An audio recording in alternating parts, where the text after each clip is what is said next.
Last week we discussed about how to make a five-star service. Okay.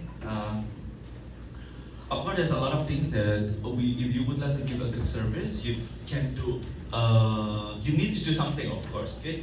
The first thing is based on the personality and your character. This is if you're willing or not to give or help other people to give a service.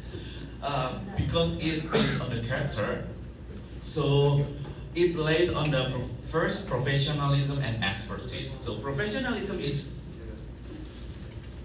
I can say, is a character. So a lot of smart people, but they're not professional.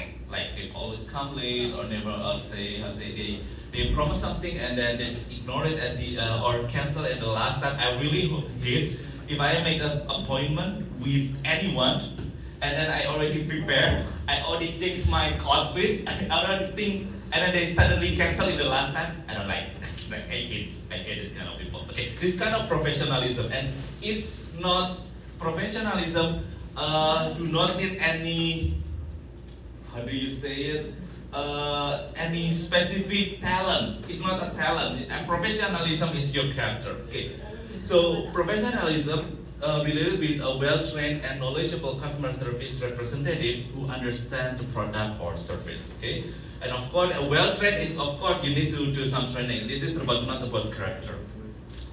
Ability to provide accurate and relevant information to customer. This is also you need to train about this one. Demonstrating expertise and problem-solving skill to address customer issue effectively, and consistency in service delivery, ensuring that every customer receives the same high-quality experience. This one belongs to professionalism because you need to make sure that everyone needs to receive the same high-quality experience. Okay, but of course we cannot make everyone happy. Of course, it's like when you become a leader someday, I always tell to you that you cannot make everyone happy. So if you someday become boss and you have your staff and like a 20 staff, you cannot make everyone happy. Okay, you can you make sure that they can accept, but not fully satisfied. This makes sense because everyone have a different opinion. Okay, but at least try your best to make them accept. Second one is going above and beyond. What does it mean? It's proactively anticipating customer needs and taking preemptive action to meet them. Second one, offering personalized solution and recommendation based on individual customer preference. Last week I mentioned that if someone would like to buy something or choose one service from you, try to ask their preference, not based your preference. Okay, because you like pink color doesn't mean your customer also need to accept your preferred color. Okay, so at least please is a consumer center first. Please think about your customer and then you can try to give advice. But the point is their customer preferences. Number three, resolving customer issues efficiently and effectively, taking ownership of the problem until it's fully resolved. Okay. Last one is surprise and delight gestures such as unexpected perks or rewards to exceed customer expectation. Okay, so like last week we already told, sometimes a small gift, small extra cakes or small extra gift. I think it's better, so it make your customer happy. Okay, so I have a good example, good customer service with a good product knowledge. Another example. No.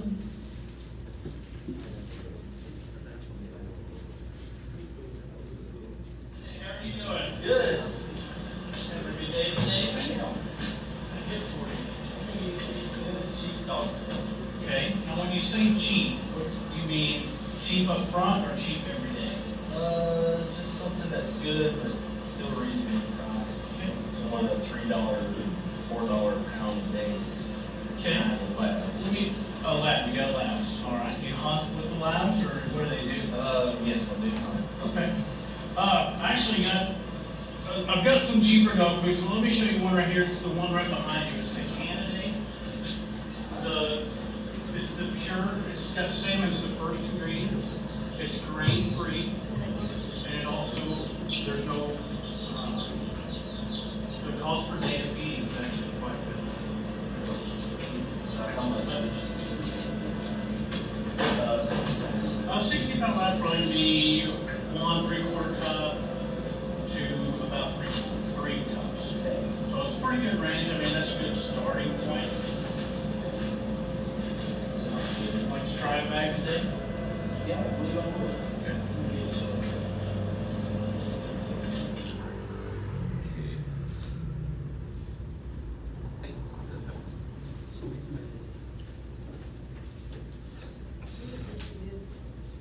Right with this Candidate Pure, the salmon actually has salmon as its first ingredient. It's grain free and the cost per feeding per day is Okay, so actually this is one of the example, very short clip example about how this man tried to buy the dog food for his pet, and then they try the seller tried to introduce several different prices, and then they say that if the staff can introduce a new variant or new product, this is also a good thing because at least because usually if you're a pet owner, I have cats in my home and I my cats in my home and my family feed them with if you know it's Royal Canin, this is like a, I know it's fucking expensive. It's Royal Canin. Right, it's Royal Canin. I think it's very expensive. And then when the bad things when my family give my cat with lower quality, my cat doesn't want to eat that because it's already good. So it didn't want to like I know they have there is another brand. It's like a Whiskas. It's a cheaper, and my cat doesn't even bother to just like smell and then okay, let's go. Okay, because it already used to with a Royal Canin, which is with already expensive, and then my cat doesn't want to be a poor cat and then with a solo. So they still choose the Royal Canin. So usually pet owner will try to buy the same brand, but maybe if the seller try give the different option and would like to try the customer would like to try, it's a good point. It's really okay. Anyhow, so this is another example. Next one is the offering personal solution recommendation. I think we have tried this one. 生活更有料。 Okay, we haven't tried. A touching moment at a local Taco Bell has gone viral, and it started after an employee signs to a deaf customer. That exchange was caught on camera and is now being shared across the world. As the NAS Lord Wilson explains, the moment was 2 years in the making. Caleb Francis is your typical 18-year-old, just trying to figure out life after high school. I'm always trying to keep busy, so whatever I can do to not sit around and do nothing is kind of what I like to do. But when it came to choosing electives in school 2 years ago, he knew he wanted to try something a little different. And I didn't want to take art, I didn't want to take ceramics. I thought everyone I know here takes Spanish, French, my dad speaks French. So he took 2 years of sign language, never knowing when or where he would use it. I was like, all right, I'll just take sign language, no big deal. I wasn't oh, I really want to take it. And it was I picked it up like that. I definitely knew that there was going to become a point where I could use it. But one day, as he was working here at Taco Bell during the day shift, that thought became a reality as a customer who was deaf stood in line, lost and confused, until Caleb stepped in. He wanted a side of salsa and sour cream, but he didn't know how to like order a side of sauce and sour cream. And then we just kind of started communicating a little bit through that. Another customer in line caught the interaction on camera,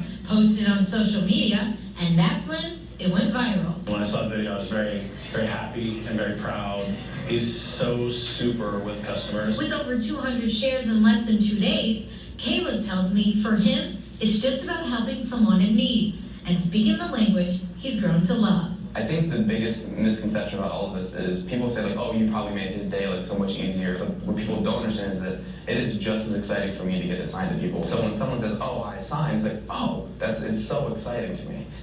Okay, so this is like a one script that there's like a students they actually try to learn the sign language. Anyone can using a sign language?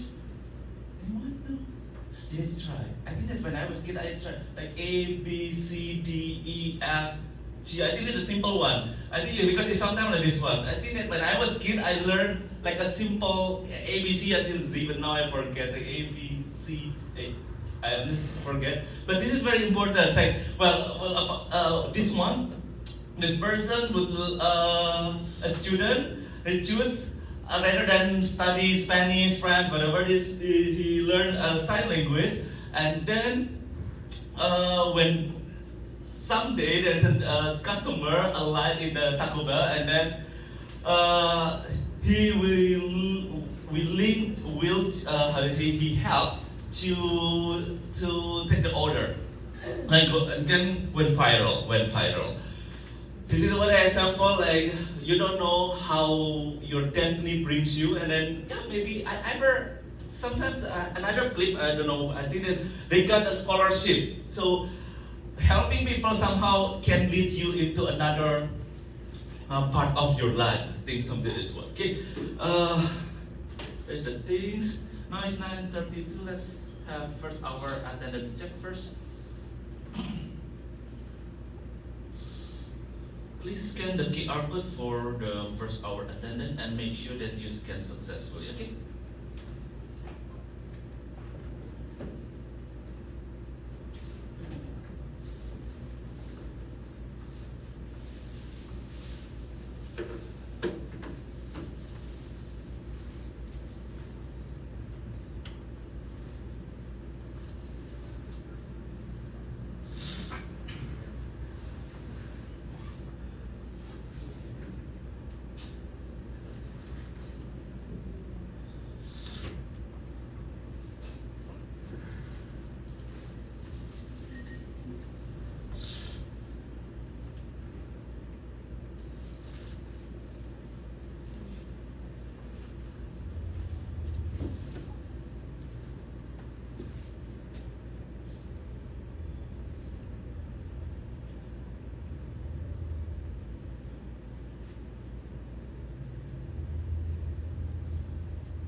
So in conclusion, in providing good customer service, you need to be in a good character, be proactive, get feedback, and provide training. So training is one important thing. Okay. Okay. Example of business with reputable excellent service. Amazon. Last time we talked about it. Right? Amazon has a seamless return and refund, and one of the key reasons behind Amazon's success is its commitment to seamless returns and refunds. And Amazon customer-centric policies allow customers to return product hassle-free, making the entire process smooth and convenient. Apple have personalized approach to technical support, and Apple dedicated Apple support apps offer customers access to a very big knowledge base, live chat support, and even the ability to schedule a call with an Apple expert. That part I don't know usually. And Starbucks. Starbucks is also well known with a good customer service. I think I have a video.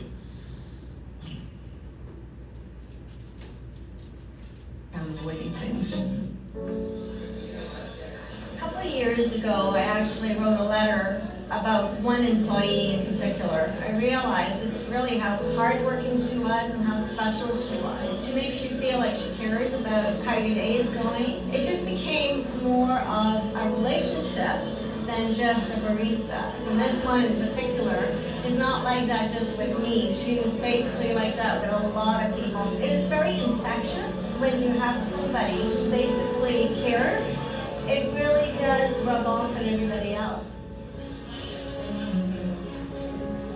We go to Starbucks pretty much every day. It's sort of our special place because this is where we used to go for our dates. We've been together for almost 23 years, and Starbucks is a huge part of that. People are welcoming, and it's kind of nurturing. It's not just a cup of coffee, it's an atmosphere. It's memories, it's just conversation, it's about relationships. Starbucks is kind of like a second home.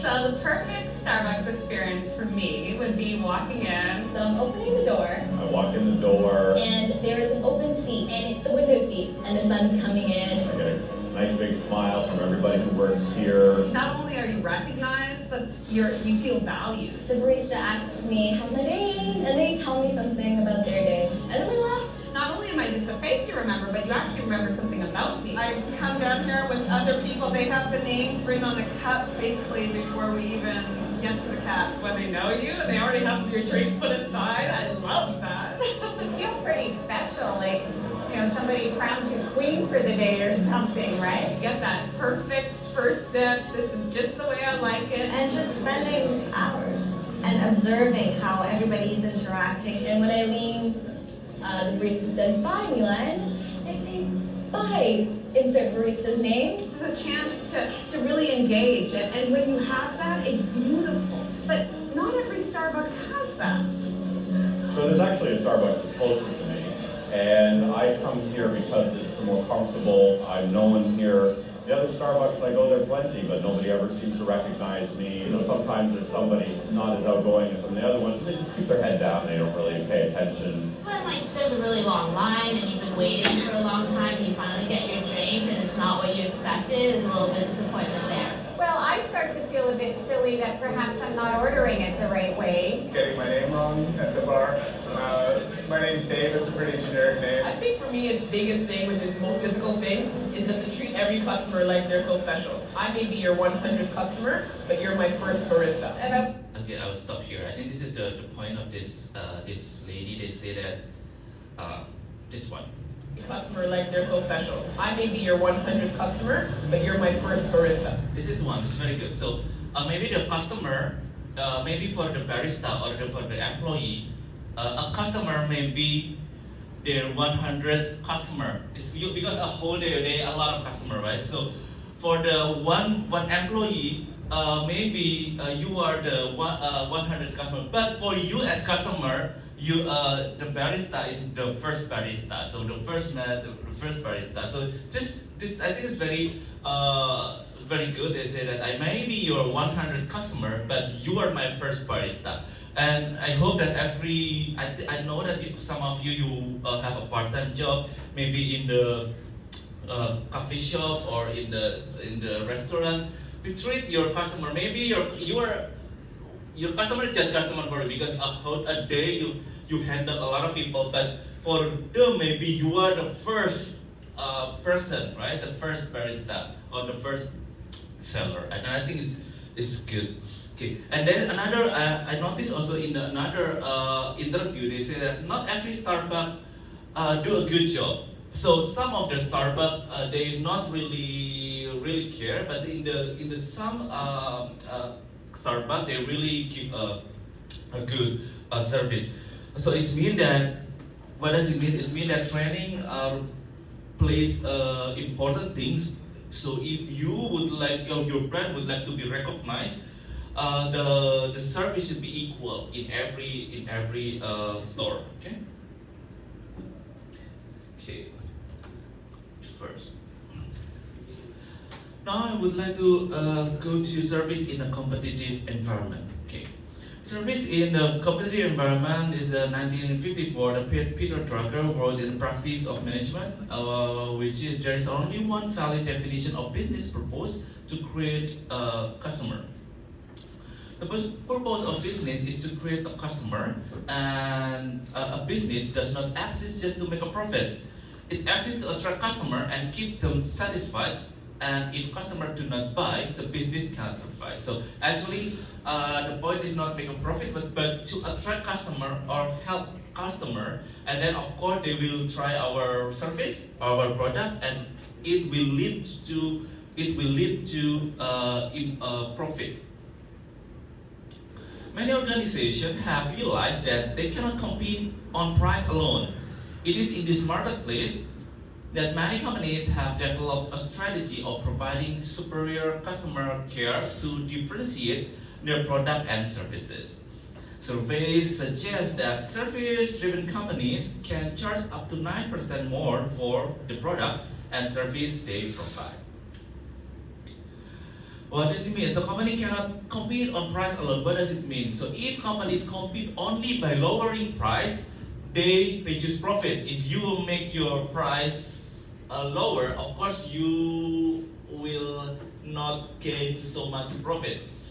Or competitor also can do the same. Competitor can also lower the prices. So businesses need another strategy: better service and better experience. Okay, better service and better experience. For example, Ritz-Carlton. So Ritz-Carlton hotels are more expensive than many hotels, but customer pay more not because of maybe the hotel is okay. They can the hotel room may be okay, but customer pay for staff may remember the guest name, personalized service. Employee can spend money to solve guest problem immediately, and strong service culture. So somehow they buy for the service. Okay, I think I also have the clips.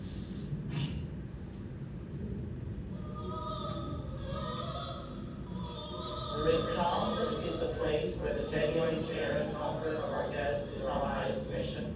Another shift at the Ritz-Carlton Hotel in Los Angeles, and this one, as usual, begins with chanting. What is the greeting that we are using?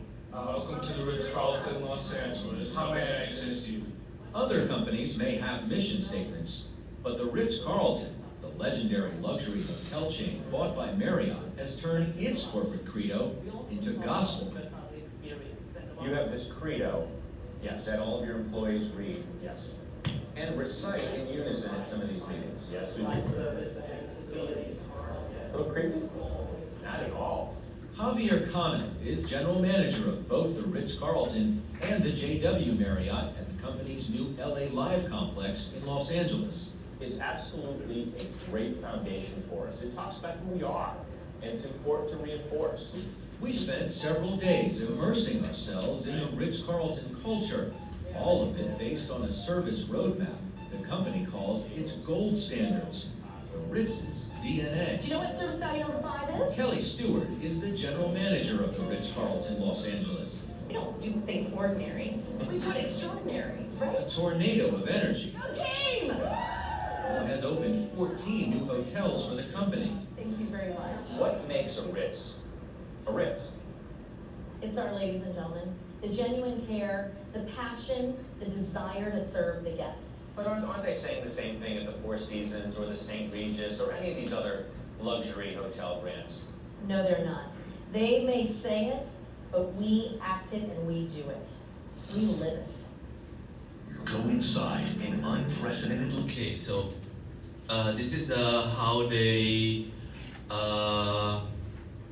give a training to give a service to the customer. Okay, in the beginning, they say that every morning the staff or the employee they doing like a credo. Credo is like like a spell, and that's like a witch or something. It's just like together they create a statement to make it to put as a principle of their work ethic. So it's like they say like credos, like we are employee of Ritz Carlton. What can I do for you? We will here to help you. So they say it together in one team. Everyone say the same sentences. Okay, so because they have like some habits every morning to make it remember every day. I mean, we remember that we are here to serve the customer in a better way. Okay, so this is one of the how the Ritz Carlton grows the good habit and give a training to the employee. So this is one example. Okay. So what is the benefit of customer-centered organization? The benefit the excellent service enables a business to differentiate itself from the competition, improve its image in the eyes of the customers, minimize price sensitivity, improve profitability, and increase customer satisfaction and retention. Next one is achieve a maximum number of advocates for the company, improve the reputation, get the image, ensure products and services are delivered right first time, improve staff morale, increase employee satisfaction and retention. Even with a good customer center, it can improve the employee satisfaction. Okay, not only the customer but also the employee. Because if the customer happy, they also would like to share their happiness to the employee. Next one is increase productivity and reduce cost. Why it's also work for the reduce cost? Because if customer complain and would like to ask product return, so it is it can create a big loss to the seller. So before customer make a product return on complaint, let us give the product knowledge, good product knowledge, so they don't make a wrong choice and end up to the product return on complaint. Okay, so why customer center need to prioritize why customer center can reduce costs? So this is actually the explanation. So when a company prioritizes customers, it understands what customer really need. This helps the company avoid wasting money. And customer-centered companies will reduce costs because they will reduce product failure, like what I said. So product match customer needs and so fewer complaint and product return. So if they complain and then ask you, hey, give me refund, or if I don't like this one you like and would like to return this product. So this is loss for the company side or the business side. So before it happens, so you need to give explanation, clear explanation. Do not need no secret. And then just give them, honest review. Number 2, reduce marketing costs. So happy customer recommend brand, word of mouth. This is very important, right? So usually, like if you like this restaurant and you like this school, you like this doctor, you like this teacher, the professor, you can recommend to your friends. Like I know it's just some of your senior in the ETP SSM like to take the Professor Kathy's class because it's fun. So it's very a lot of your seniors say, oh, I'm happy with Professor Kathy class because you can like, I don't know whether you take this course or not. It's like 3D modeling or something. So they encourage the junior to take the Professor Kathy, and then if I'm not mistaken, Professor Kathy is like a famous not only in this department but in other department, in the food and beverage as well. So this is everyone will hear. Like I also have like one professor, don't take this class because it's like always angry on this one. So happy we come back here. Happy customer recommend to another customer. And then why customer center is very important and can reduce cost, because reduce customer support cost with a clear explanation, clear products, and good design mean fewer problems. Okay, this is the main important thing is clear product and good design mean fewer problem, and problem of course will irritate your business. Increase loyalty, so keeping existing customer is cheaper than finding new ones. This is very true. So keeping existing customer is cheaper than finding new one. Okay? So either you need to introduce your product, keep the loyal one. Maybe the loyal one would like to invite another person to buy your product or to use your service. Okay, this is one example of how brand can reduce cost. There is a business called Trader's Joe. I think this is like a supermarket. So this is a Trader Joe. They kind of like sell food, and then some. Yeah, I think it's like it's mostly it's like food, and then what kind of fresh product?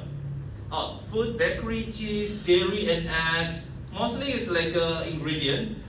Okay, ingredient: feed, fresh fruit, vegetables, meat, and then snack and sweet, something like this one. Okay. And why this is a good example? Because most of the supermarket, they usually offer 40,000 until 60,000 product, or maybe spend heavily on advertising and compete with discount. But what Trader Joe's does is selling only about 4,000 products. So the supermarket is just like only focus on the specific product, which is food and ingredients. And with almost no traditional advertising, focuses on private label products and friendly, helpful staff. Okay, we don't say they don't have any advertising on TV or something. Just rely on friendly, helpful staff and private label product, good quality, and they can compete. So this is what Trader Joe did to position their business into the top supermarket. So they say that they have a limited product selection. They only focus on the food. Okay, so it means that they will have lower inventory cost because just only focus on the one product. They don't know how to handle the product.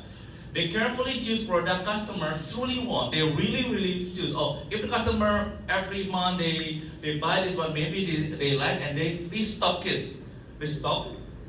And then fewer product is mean that simpler supply chain, so not complicated, not so many supplier, which is lead to lower storage cost. Trader Joe also have private label product with higher margin and also lower cost, so they avoid paying for big national brands. This reduces procurement and marketing expenses. So they're using the local or their private label product. So it's not like reselling another brand, but they have from the very local, or they have their own product. And of course, this will lower the cost and improve the profit. Okay. We're gonna take a break for 10 minutes. I come back later. Okay.